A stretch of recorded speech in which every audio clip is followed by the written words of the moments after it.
Samtang lawas ni Cebu City Mayor Edgardo Labella, gibalhin ang atong Cebu City Hall din si hayaon sud sa tulo ka adlaw aron masud-ong sa publiko. Ano ang report?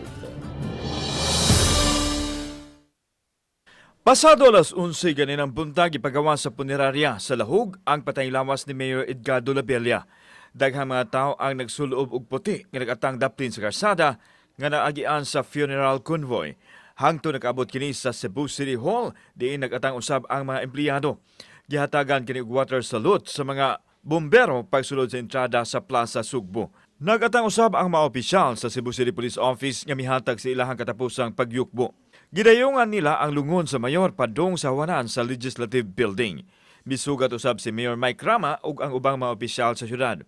Ang anak nila Pelia nga si JP maoy mipadayag og pasalamat sa mga tao nga miduyog sa ilang kasub-anan. In a short period of time, daghan kayong nibati para sa akong amahan, which is daghan kay mig salamat.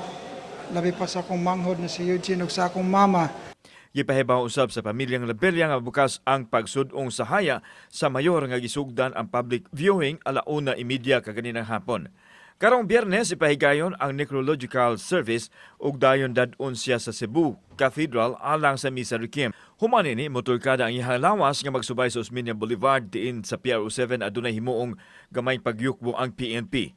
Dayon iagi kini sa Dan Iscario ug sa Governor Cuenco Avenue diretso na sa sementeryo sa Bukirang Barangay isip iyang final resting place. Akong gihangyo tanan, nasunod lang ta sa protocols, dili lang ta magdasok, total kitang tanan makakita ra sa akong amahan.